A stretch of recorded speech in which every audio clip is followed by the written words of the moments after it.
días, buenas tardes, buenas noches a todos los que nos oigáis, nos veáis y si es posible que lo veáis hasta el final y no os quedéis dormidos mientras estéis viendo esto. Que me he enterado que os quedáis dormidos. Esta semana por fin nos apareció Fernando, que se nos había perdido, el niño perdido y hallado, en Tlalpan, pero que pronto se perderá por las Españas, porque es como el Yeti, que va buscando el frío, donde pasar mejor y más el frío más delicioso, y se va donde los demás salimos huyendo. Bueno, Fernando, ¿qué tal por España? ¿Qué tal lo pasaste y qué lo vas a pasar este año? ¿Qué vas a hacer?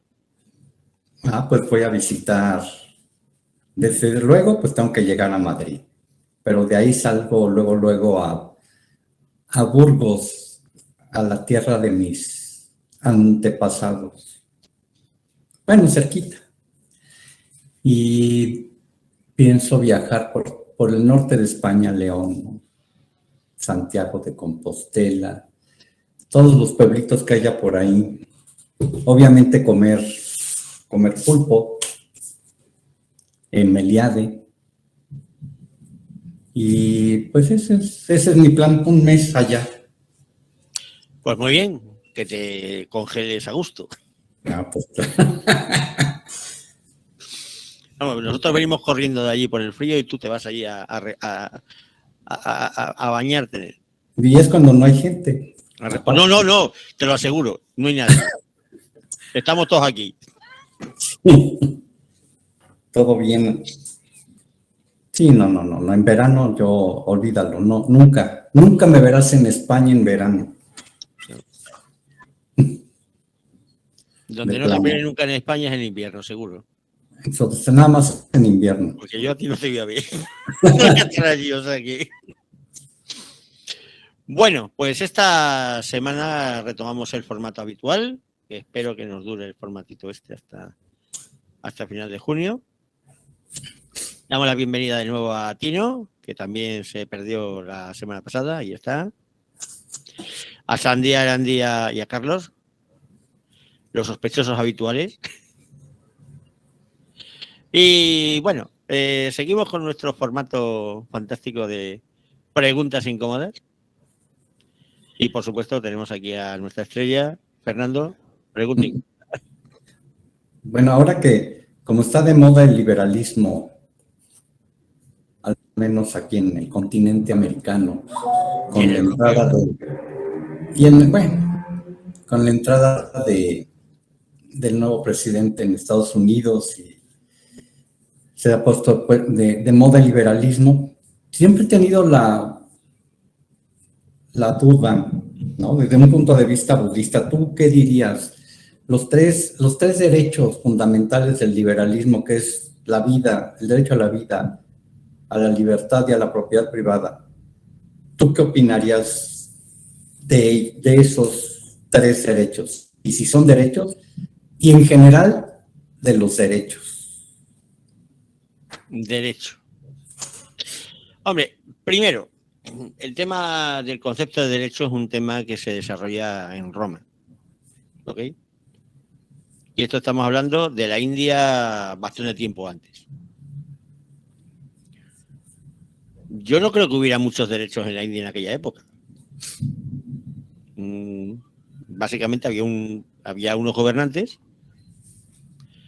Esos gobernantes tenían dos formas de organización, que era una organización republicana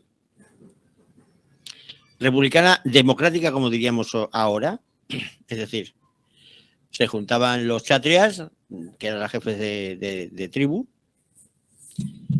era la más primitiva, y entonces entre ellos pues quedaban quién iba a gobernar, quién no iba a gobernar. Ahora lo hacen igual, salvo que dicen que hay que pasar por unas urnas, pero lo mismo, quedan entre ellos quién va a gobernar y quién no, porque solamente son ellos los que gobiernan.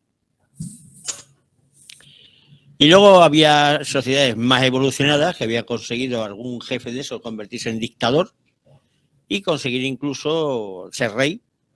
Y el siguiente paso había incluso que conseguía que, siendo rey, los hijos le heredaran, ¿vale? Por ejemplo, tenemos el caso de Ajatasattu como rey de Magadha, que asesina a su padre, Bimbisara, que era amigo de Buda. Y ahí tenemos un caso de obvio de monarquía hereditaria. Pero, por ejemplo, la organización que tenían los Akas era una organización totalmente primitiva, dependían de otro reino y ellos lo hacían, pues eso, se juntaban los jefes militares y pues como se ha hecho toda la vida, como han hecho los ejércitos siempre, vamos. ¿Qué hay de derechos? Pues, ¿qué quieres que te diga? Básicamente son autócratas, lo que le parezca bien eso hacen y lo que le parezca mal eso no hacen. Pero el concepto de derecho no cuenta mucho. Porque el asunto aquí del tema del derecho tiene dos vertientes. Y las dos vertientes son que los derechos se crean no para proteger al pueblo, sino para proteger a los dirigentes. En aquella época todavía no había pasado, pero luego empezó a pasar. Por ejemplo, era típico ese de tipo de organización republicana la que tenían en España, lo que era España, los godos, que entre los jefes militares godos, entre ellos, elegían a un rey y el rey era vitalicio. Es decir, tenían rey hasta la muerte. Y claro, era fácil. O sea, si estaban hartos de rey, pues no había nada más que matarlo. Lo mataban y ponían a otro. Es curioso que ahí hubo uno, que era Chindas Vinto, que participó en un montón de asesinatos de reyes. Era muy viejo y quedaron todos en hacerle a él rey. Y no quería bajo ningún concepto ser rey. Pues ya sabía cómo se cambiaba de gobierno, ¿no? Y curiosamente murió en la cama, de los pocos que murió en la cama. Entonces, cuando luego más adelante se da cuenta, la gente se termina hartando de los gobernantes. Porque luego los gobernantes empiezan a decir, estamos aquí porque Dios nos ha puesto, ¿no? Y llega un momento en el que aparece en el siglo XVIII y le cortan la cabeza a Luis XVI. Ya se lo habían cortado antes a Carlos I en Inglaterra. Pues ahí lo que se hizo fue darse cuenta de que o pones algún tipo de barrera o el pueblo se va a dedicar a cortarle la cabeza a todos los dirigentes, que es realmente lo que se merece. Y entonces es cuando empieza a funcionar, se adopta lo que se readopta el derecho, empiezan los códigos civiles, los códigos penales, todo lo demás, las constituciones. Se hace un sistema que es un sistema republicano, que evidentemente la democracia es cuando todo el mundo tiene el mismo derecho a ser elegido. Sin embargo, estos no son sistemas democráticos, son sistemas oligárquicos. Les llaman democráticos, pero no son democráticos. Y como se hacía antiguamente, entre un grupo pequeño, son entre ellos los que se deciden quién es el que va a gobernar. Y lo podéis ver en todos los países democráticos. ¿Quién gobierna? Pues siempre un grupo pequeño de 4, 5 o 6 personas, entre ellos está la elección del que manda. ¿Y para qué se hace, para qué se montan las leyes y para qué se monta el derecho y se monta todo eso? Pues para que la gente al menos crea que tiene una forma de sustituir al dirigente que no sea el matarlo, que es lo que se ha hecho siempre. Porque históricamente cuando tienes un mal dirigente, un mal gobierno, se le mataba. Y siempre se ha visto bien. Desde los griegos hasta siempre se ha visto que al tirano se le mata y parece bien. Mientras que, por ejemplo, cuando había gente que tenía poderes dictatoriales, en Roma, por ejemplo, y cuando acababa su mandato se iban a su casa. Y como venían. Eran los cincinatos, que de eso viene la palabra Cincinnati, en la ciudad, Los chinchinatos eran pues esa gente que habían dirigido en la República Romana y que se volvían a su casa, pues a su trabajo como habían estado. No volvían ricos y millonarios después de haber robado todo lo que han podido. Y eso siempre ha sido un ideal republicano, pero como por las buenas eso nunca, normalmente no suele pasar, pues el tema es eso. Entonces se empieza a montar constituciones, derechos y cosas y hacer creer o que parezcan que los dirigentes son honrados, honestos y tal, pero siguen teniendo el monopolio de la violencia. Ellos son los que pueden ejercer la violencia quien quieran, como quieren, cuando les dé la gana. Que le dan una apariencia de que tú podrías llegar en un momento determinado a través de unos sistemas que ellos han impuesto a que se te haga justicia en el caso de una injusticia. Entonces la gente pues decide optar pues por seguir por sistemas judiciales, un sistema de derechos, todo lo demás, y de esa forma el gobernante está más tranquilo sabiendo que no es su muerte lo que va a solucionar los problemas, porque antes era su muerte. ¿Qué sucede? Pues que actualmente hay algunos países, hay bastantes, que llegan al poder, piensan que esos tipos de medidas realmente les constriñen a ellos, cuando realmente esos sistemas lo que hacen es defenderles a ellos, piensan que es lo contrario, que no pueden hacer lo que les da la gana, que no pueden robar como ellos quieren, y lo que están consiguiendo es convertirse en tiranos, y la salida del tirano siempre es el tiranicidio. Entonces se están poniendo en un evidente riesgo de muerte, porque evidentemente pues llega un momento en que toda una sociedad ya no aguanta y hay alguien que dice que hasta aquí hemos llegado. Entonces, ¿qué es el derecho? Pues el derecho es el conjunto de cosas que se montan los gobernantes pues para no acabar asesinados, que normalmente es la forma de reemplazo natural. Aquel que no se quiere ir por las buenas, claro. Porque hay muchos que no se quieren ir.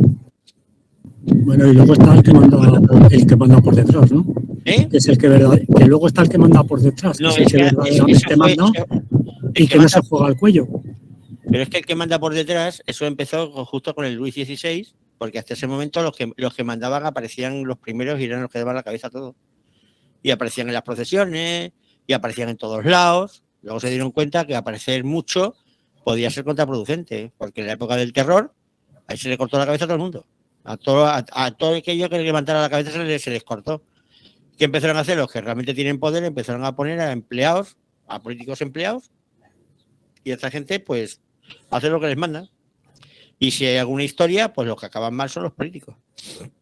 Y los políticos no son realmente expresión ni de poder de ellos, ni ellos son por ejemplo, en la época de los republicanos iniciales, pues los jefes de tribu, los jefes los jefes guerreros, pues eran los tíos más validosos, los más poderosos, ellos mismos. Ahora, ¿qué son los políticos? Pues normalmente los más arrastrados son empleados de gente que los ponen ahí para que ellos hagan lo que les dé la gana, y si hay algún problema, que sean ellos las cabezas de turco, que sean las que les corten. Son los que acaban en la cárcel, los que acaban mal. Pues ya veréis cómo acaban los políticos, acaban todos muy mal, normalmente. Sí, es lo que pasa, que siempre se dice que están corruptos, pero nunca se nombra a los corruptores, que son los que los corrompen. Pero no es que sean corruptos, es que ellos están puestos ahí porque el sistema está corrupto. O sea, tú realmente no eliges a esa persona, eliges a lo que está detrás de esa persona. Y muchas veces te encuentras con que el circo es el mismo. Por ejemplo, en España ahora mismo, lo que está detrás del PSOE del PP es la misma cosa. Es el mismo grupo. Entonces, ¿qué más te da que elijas a uno a otro? Nada, no va a cambiar nada. Y va a ser siempre lo mismo. Pero el problema es que no solamente de un país, es que es de un montón de países. Y lo más gracioso es que para corromper gobiernos no hace falta tener mucho dinero, ni se llaman influencias. Y todo se hace mediante lobbies. En Estados Unidos están perfectamente regulados. Washington es la capital del lobismo y tiene 20.000 lobbies registrados. La siguiente capital es Bruselas, que básicamente están lobbies americanos. Entonces, ¿qué es lo que hacen? Pues corromper básicamente a los supuestamente representantes del pueblo, que nunca representan al pueblo, que están ahí porque no pueden ser otros, porque son sistemas oligárquicos, y llegan ahí, y para llegar ahí, para mantenerse, pues son empleados de este tipo de gente, que ponen dinero y no hace falta mucho, para corromper y llevarse, bueno, se puede corromper pues para destruir países. Por ejemplo, ahora están corrompiendo para destruir toda la industria europea y lo han conseguido. En Europa lo más que van a hacer en lugar de coches van a hacer bicicletas y yo creo que ni eso. Y lo pueden hacer, pueden destruir sociedades enteras solamente con pringar a los adecuados y con poco dinero y destruyen una sociedad entera. Y luego todo lo que se necesita es dominar los medios de comunicación, crear relatos y tener a la gente pues atontada, básicamente. Y con gente atontada pues puedes degradar una sociedad y puedes degenerarla hasta los niveles que ahora, Fernando, cuando vayas a España lo vas a ver cómo está degenerada esa sociedad. A todos los niveles. Donde la sociedad, no existe sociedad civil, no hay nada, son solamente súbditos con la cabeza cortada y cada uno pensando en una cosa y todos pegándose entre ellos, pensando que van para algún lado. Nada más que siendo que son huéspedes de un montón de parásitos que viven de ellos. Pero nadie se plantea nada. Todo el mundo dice que, bueno, mientras pueda irse a un bar y tomarse una cerveza, pues va tirando. ¿No, Tino? ¿No es el tema de la cerveza? Anda, cuéntanos el poder de la cerveza. Pues mira, yo vivo en la comunidad que más cerveza bebe de todo el país. ¿Qué quieres que te diga? Pues, por ejemplo, ¿cómo os han asesinado? Han dado la orden de asesinar a 200 de los vuestros y no ha habido más problemas. Una manifestación encima a favor del asesino. Sí, porque no podía ir en contra.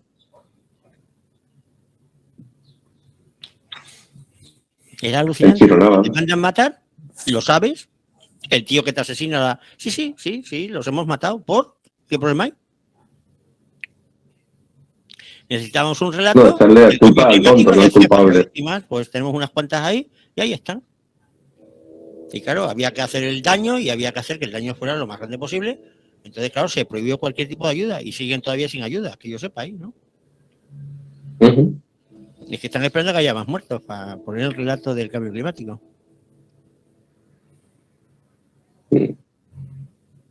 Pero hay cerveza, ¿verdad? Siempre, ¿eh? Y fútbol. Y fallas. Y fiesta. Es que te recuerdo que Valencia es ciudad verde. Verde.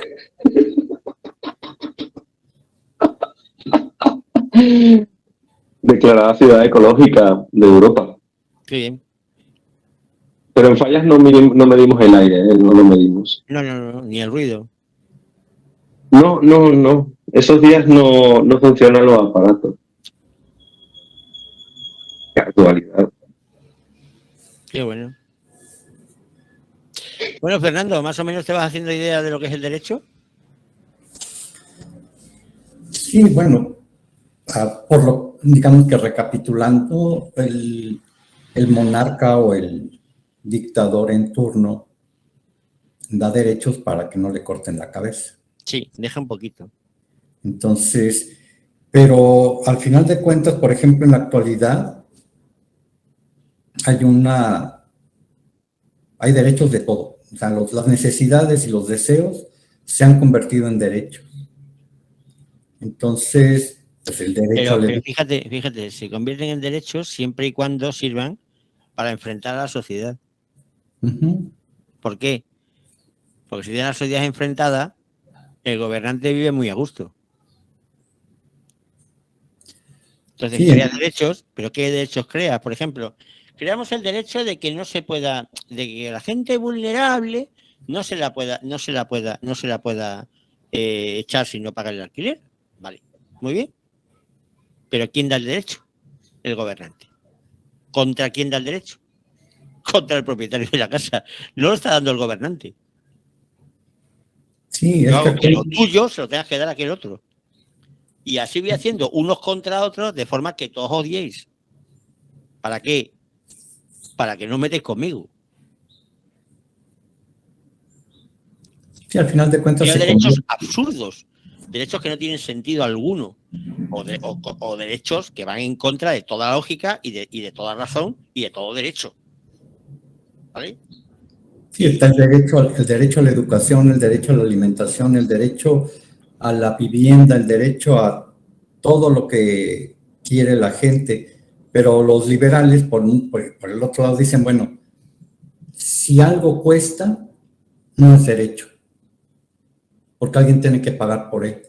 Claro, esa es la idea. Entonces, pero pues, los liberales no quieren pagar. No es que los liberales no quieran pagar. Lo que no quieren los liberales es que tú pagues y te den lo que otro quiere, no lo que tú quieras. Claro.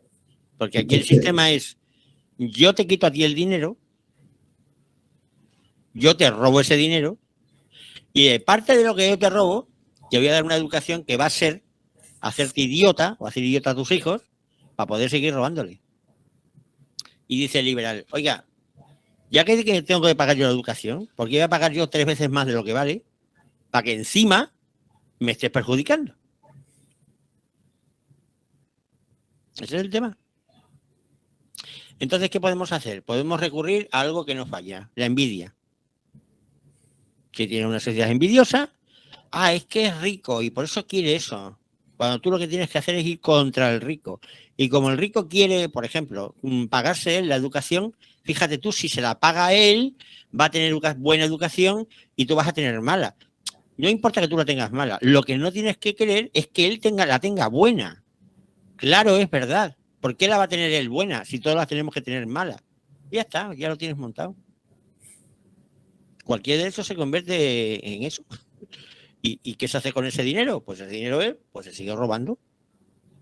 Claro, en España se dice, por ejemplo, educación y sanidad. Educación y sanidad. Hay una cantidad de impuestos brutales. Es que son para educación y sanidad. La educación y sanidad suma todo lo que cuesta y no llega al 12% de todo lo que roban. Es que se roban el resto. Entonces, claro que quieren que haya muchos servicios sociales. Porque cada servicio social se llevan el 80% para sus amigos, para contratar una cosa, al otro, para hacer una historia, a otra. Y todo vivir para toda esa masa de parásitos que son los que viven a costa de los demás. Y así funciona. Claro, llega uno y dice, oiga, yo tiene conciencia de que le está pagando. Por ejemplo, hay una cosa que es fabulosa, que es un gran invento, que consiste en las retenciones. Esto, por ejemplo, porque claro, en plan liberal sería, mire, aquí no hay retenciones que valgan. Usted me cuesta a mí 2.000 euros, que me cuesta a mí contratarle para un salario básico mínimo, a mí me cuesta 2.000 euros. Para que usted se lleve, bueno, ni siquiera el salario mínimo, menos el salario mínimo. Para que te lleve, pues, 800 a tu casa, ¿vale? ¿Qué hago? Pues te hago retenciones, o sea, hay que pagar seguridad social, pero lo paga la empresa, como si la empresa pagara algo. Hay que retener lo que lo paga la empresa, o lo retiene la empresa. ¿Qué sucede? Pues que a ti te dan 2.000 euros, pero como a ti te llega al final 800, tú piensas que tú ganas 800 y todo lo demás son derechos. Claro. ¿Para qué sirve eso? Pues para robar a los pobres todo lo que quieras. Porque les robas antes de que tengan la oportunidad ni siquiera de salir corriendo con el dinero.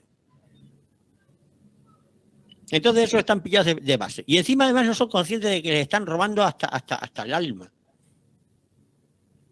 Claro. Esto se cambia muy fácil. Prohibir las retenciones. Y que cada cual pague los impuestos. No son ciudadanos, tienen obligaciones. ¿Por qué tengo yo que imponer a un tercero la obligación de que alguien pague sus impuestos robándoselos a alguien? ¿Por qué el empresario tiene que robar el dinero a sus empleados para dárselo al gobierno? ¿Es que el empresario es malo? No, es que al empresario están obligando a quitarte el dinero para dárselo al gobierno. Pues tú le das a la gente los 2.000 euros que está generando. Toma, ahí tienes el dinero. Y ahora agarras y te vas a la Seguridad Social y pagas 800. Vas a Hacienda y pagas 400. Vas a no sé qué y pagas no sé cuánto. Pero es tu dinero, que son tus impuestos. Págalo de tus impuestos. Sin retención. Y empiezas a darte cuenta lo que realmente te cuesta la sanidad y la educación. Entonces todos se volverían liberales. Claro, dice que es que yo, ¿cómo que voy a pagar 1.200, coño? Pero si yo una universidad aquí, por muy cara que sea, no me cuesta más de 600 al mes. La más cara. ¿Por qué cojones tengo yo que estar pagando eso? Y además, ¿por qué lo tengo que pagar yo si yo no voy a la universidad ni he ido nunca?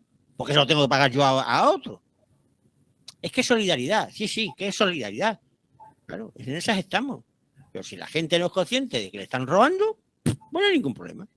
Y si a la gente le da cerveza, pues está. ¿Va? ¿Fernando?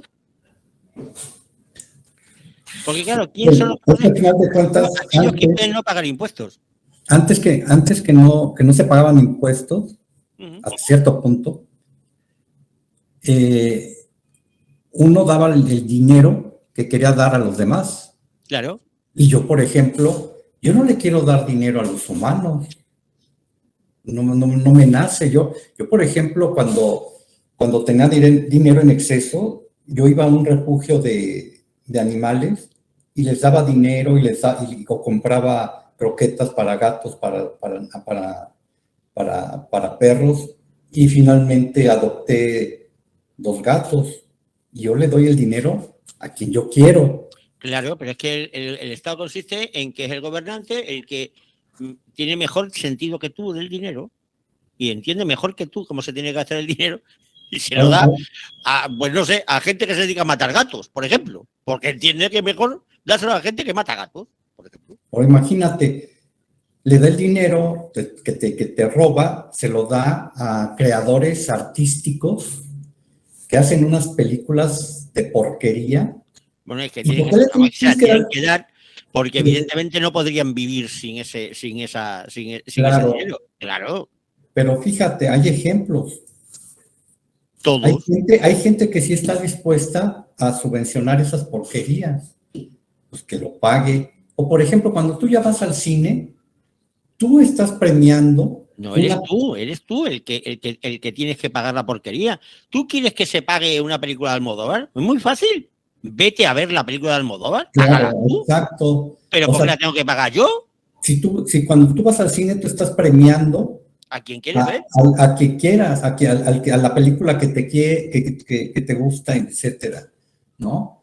Entonces, ¿por qué? Eso es lo que le jode a los gobernantes, y es que cuando hay gente rica en la sociedad, no son lo normal que sean ricos, a no ser que provengan precisamente de los estatus políticos, ¿vale? Y entonces son de robo, o que tienen relación con políticos de robar, son ricos porque han robado. Aquellos que no han robado son gente que han hecho un producto o un servicio, o lo dan, que le gusta a la gente y la gente les premia y lo compran y les está premiando. Y son ricos porque lo premian. ¿Qué es lo más odioso para un gobernante? Que la gente haga ricos a personas que dan un producto que a la gente les gusta, mientras que ellos les roban el dinero. O sea, la gente lo elige, te lo roban primero y luego lo gastan en lo que tú quieras. Y dice, es que es mi competencia. Y entonces, ¿qué pasa? Siempre van a por el rico. Dice, ¿y este señor por qué es rico? ¿Por qué te vas a Zara? ¿Por qué te vas a Zara? Pues porque es barato, porque me gusta, porque no sé qué, porque no sé cuánto. Vale, le estás premiando a un rico. Tenías que ir a un sitio, comprarte una ropa horrorosa, a precio de oro, ¿sabes? Y vestir como un miserable para ayudar a, pues no sé, a esa cooperativa, no sé, inclusiva y yo qué sé, ¿vale? No compres ropa en Zara, vete a la cooperativa inclusiva, paga mierda, a precio de oro y en paz. ¿Qué problema hay? Fíjate lo que está pasando. Pero es el gobernante el que le gustan las cosas, no la gente que dice que le hace. Porque es así. Porque tú ves esas películas asquerosas que no las ve nadie. Pues toda esa gente que apoya a que la cultura se subvencione, ¿por qué no van ellos y lo pagan? Si a ellos no les gusta. Pues yo recuerdo las muestras internacionales de cine que había en la Cineteca Nacional, que era todo un mes, comprabas el abono y todo un mes yendo a ver. Había unas películas que eran insufribles. O sea, pero ¿quién pudo dar? O sea, ¿qué gobierno? Pues sí, veías, por ejemplo, me acuerdo que era La Dama y el Diablo. No. ¿Qué cosa? Era una coproducción México, Cuba y no sé qué más. Pues era una porquería. O sea, si esa lo hubieran puesto en un cine comercial, yo no sé quién lo hubiera ido a ver. Nadie. Entonces, A mitad de la película ya la gente se estaba parando para salirse, o sea, ni modo. Pero, y en el caso de la salud, fíjate, a ti te quitan los impuestos aquí en México para el Seguro Social. Tú vas al Seguro Social para que te den una cita. O sea, si tienes un problema de urgencia, pues tienes que ir a urgencias. O sea, no puedes ir a tu clínica familiar porque ahí no atienden urgencias. Entonces, ¿qué pasa? Te dan una cita para quién sabe cuándo. No hay medicina. ¿Qué acaba haciendo la gente? Yéndose a las farmacias, pues sí, al médico que está junto a las farmacias, que te cobra 50 pesos la consulta, te resuelve el problema rápido y pues obviamente te receta un genérico que es el que vende la farmacia que tienen ahí junto. Pero fíjate, ya te quitaron el impuesto, ya pagaste por el Seguro Social o por el ISSSTE, y aparte tienes que pagar por ir al médico privado. Y como eso ya no le pareció al gobierno, porque dice, pero ¿cómo esto? Si yo te estoy dando el servicio de salud, sí, pero, o sea, me das una cita a 2 meses. O, por ejemplo, vas a un servicio de salud y el médico te dice, bueno, yo necesito, ya para operarte, necesito que te hagan una tomografía. Vas a ese instituto, estás en ese instituto nacional, vas a que te den cita para que te hagan la tomografía. Te dicen, el tomógrafo está descompuesto. ¿Ven cuándo va a funcionar? Pues a ver si en septiembre. Llegas en septiembre, no hay, tampoco, no está compuesto. Pues ahora venga en marzo, y así te traen. Entonces imagínate, vas a un servicio privado, que se llama Salud Digna, que la tomografía te cuesta 1,000 pesos, o sea, es nada comparado con un servicio, con otro servicio público. Y entonces se enojan porque hay un servicio de salud que te cobra menos, pero es privado. Y entonces lo acusan al dueño o a esta organización que se llama Salud Digna, la acusan de que están lavando dinero, están blanqueando dinero. Y dice, bueno, pues por mí que lo sigan blanqueando, si una tomografía me va a costar 1,000 pesos o un electrocardiograma me va a costar 100 pesos. Pero ahí van ya sobre de ellos, ya van, o sea, no aceptan que haya un servicio. Pues claro, es que le está haciendo la competencia, es que el tema del gobierno cuando se empezó a meter en todo lo hizo Bismarck, cuando se le ocurrió vincular las pensiones al gobierno. Y alguien le dijo, oye, que como esto siga adelante, la gente va a depender totalmente del gobierno y esto va a ser un desastre. Y dijo, sí, justamente lo que yo espero. Y Bismarck puso las pensiones, al poner las pensiones, acabó con la familia. El sistema familiar lo descompuso. Y hizo que la gente, en lugar de depender de su propia familia, o sea, los niños pequeños dependen de los padres, y luego cuando los padres son mayores, dependen de los hijos. Que es como se ha hecho siempre. Bueno, dependen del gobierno. ¿Qué sucede? Pues que las familias ahora mismo no tienen ningún tipo de sentido, no sé para qué hay matrimonio. Es más, no sé ni para qué hay hijos. ¿Para qué narices quieres hijos? Si a ti quien te lo va a pagar es supuestamente el gobierno y los hijos de los demás.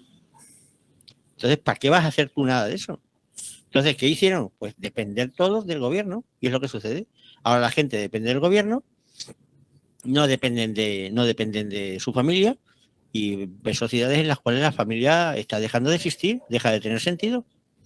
Los hijos van a la mierda, los padres pasan de los hijos porque no los necesitan para cuando sean mayores. Y los hijos igual. Y está sucediendo lo que está sucediendo. Y claro, ¿qué metes ahora? Metes los divorcios, metes todo el pitorreo que tienen montado y bueno, te cargas básicamente la sociedad. ¿Por qué? Porque hay una cosa que se llama Estado que también se mete en lo que es la estructura básica de lo que es las relaciones humanas. Y es que el tema que tiene el Estado es que todo lo que toca, todo lo pudre. Pero además es que se mete absolutamente en todo. Ya te digo, empezó con Bismarck. Con Bismarck empezó. Y el mantener una educación pública gratuita fue también el Kaiser de Prusia, anterior a él, que viendo lo que había pasado a Luis XVI, dice, bueno, a mí mis súbditos van a pensar lo que yo quiera. Y los sistemas de educación pública son sistemas para idiotizar a la gente y que sean unos buenos súbditos en un Estado. No que sean personas, ni que sean gente que sean, vamos, que sean, bueno, ni que colaboren entre sí, porque el sistema es para que la gente no colabore, para que la gente compita entre ellos, para que se estén pegando unos con otros. Se fomenta el bullying en el colegio, para que lo sigan haciendo cuando sean mayores, para que la sociedad nunca esté unida, porque ante eso el monopolio de la violencia siempre lo tiene mucho más sencillo. Y todo está hecho para que el gobierno sea más grande y sea mejor, y sea más gordo y sea más estupendo. Y así funciona. Fíjate, los que echan pestes del Estado, que son los liberales, y fueron los que lo crearon, lo fortalecieron. Fueron ellos. O sea, en la Revolución Francesa. Fueron ellos los que crearon el monstruo. O sea, claro. destruyeron la base de la sociedad. La piedad católica, que eran los que tenían los orfanatos, las escuelas, esto, lo otro, aquello, y para sustituirlos. Claro, ellos se meten en todo y luego ahora se quejan del monstruo que han creado. Porque luego llegan los socialistas y meten eso y ya lo meten hasta... Simplemente es meter más de lo que metieron ellos. Pues ya te digo, crean el monstruo, pues que se lo traguen ahora. Que se lo traguen, porque han sido ellos los que lo han metido. ¿Y aquí? ¿Tú sabes que la revolución de la Vendée en Francia, en la Revolución Francesa, que han hecho pasar de que eran unos católicos que iban en contra, que eran contrarrevolucionarios y no sé qué, no sé cuánto, es un relato completamente falso? Que lo que sucedió en la Vendée es que eran revolucionarios como los demás. Lo que pasa es que se dieron cuenta que de pronto les aumentaron los impuestos a lo bestia, pero a lo bestia, y luego encima además les obligaban a reclutarlos, a ir al ejército, mientras que el sistema anterior pagaba mucho menos impuestos y encima el que iba al ejército se lo pagaba. Era una carrera, si la querías coger tú, y si no querías cogerla, no la coges. Ahora les obligan a ir a la guerra y les subían los impuestos un montón. Y ellos dijeron que ellos no hacían la revolución para estar mucho, pero que estaban antes. Claro, la gran fuerza del gobierno republicano que agarró Napoleón se basaba en unos impuestos brutales y encima además un ejército nacional. Que claro, la gran ventaja que tuvo Napoleón con respecto al resto de Europa es que se reclutaba a todo el mundo. O sea, no solamente ejércitos profesionales que pagaba el rey, era todo el mundo. Y por eso Napoleón tuvo una ventaja brutal para hacer frente a la gente. ¿Y dónde se rompió? Pues se rompió en España, que no fue, porque en España no fue contra el ejército el que pegó Napoleón, se pegó contra el pueblo español, contra todo el pueblo. Le costó al pueblo español 2,5 millones de muertos, pero acabamos con Napoleón. Y luego en Rusia. Pero fue por eso. Pero la gran ventaja que tuvo Napoleón estratégica fue contar con muchísimo dinero, de unos impuestos brutales, además del país más importante de Europa. Y encima, además, pues tener un ejército nacional, no un ejército profesional. Entonces, claro, esa estaba. Esto es que el liberalismo fue meter al Estado y al gobierno hasta el fondo. Y lo que han seguido haciendo. Y claro, cuando tú tienes un monstruo, lo único que hace es crecer y crecer y crecer. Y va a seguir creciendo hasta que reviente todo. Y reventará el mundo y acabará con todo. Porque el gobierno acaba con todo. Porque la riqueza no la crea el gobierno. La riqueza lo crea lo que queda que no toca el gobierno. Hasta que el gobierno se lo come a todo. Es como un gran parásito que ya no deja ni espacio de lo que está comiendo, ya no deja nada de lo que come. Ya se come hasta el último que come. Y es como vamos. Sí, y en México, pues ya verás tú. En México, al final de cuentas, la Revolución Francesa fue la Guerra de Reforma. Y todo el mundo ve a la Guerra de Reforma como la gran guerra en donde nos liberamos del yugo de la Iglesia Católica y demás. ¿Y qué pasó? No, fue muy sencillo, robarle la tierra a los indios, matarlos de hambre, exterminarlos. Pues lo mismo que hicieron los gringos en la misma época en Estados Unidos. Salvo que uno utilizó a Buffalo Bill y otro utilizó al enano Juárez para matar indios. Y si ves la cantidad de indios que había antes de Juárez y después de Juárez, es que fue como la lepra, aquello fue el exterminio de los indios, completamente. ¿Sí? Luego, ¿qué hay que hacer? Pues hay que hacer un relato de que es que el pobrecito era indito y hacemos que los indios son estupendos y maravillosos, después de haberlos matado a todos. o a casi todo, y quitarles todos los derechos, todas las tierras y matarlos de hambre. Claro. Pero así funcionan los liberales. Dicen una cosa, hacen lo contrario. Exacto. Bueno, Randy, mata la reunión, anda. A ver qué se te ocurre y nos dices algo. Pues no se me ocurre nada más que decir que pues los derechos no existen tal cual, ¿no? O sea, es propaganda y es una manera de poder controlar a la gente y hacerla creer que tiene algo conquistado, o sea, conquistaron sus derechos. De esa manera, pues, bueno, es muy simplificado, es todo lo que han comentado ustedes, pero es parte del relato que se vende a la gente, ¿no? Hacerle creer que han conquistado derechos y que, en fin, las cosas son mejores que antes. Eso siempre. Pues lo que sí acabó el dicho, y es lo que decía el Buda, que la primera obligación que tiene todo cabeza de familia, la primera es defenderse de los gobernantes. Creo que es evidente, después de lo que hemos dicho. Y es lógico. Pues nada, hasta el domingo que viene, más. Muy bien. Hasta luego. Bye.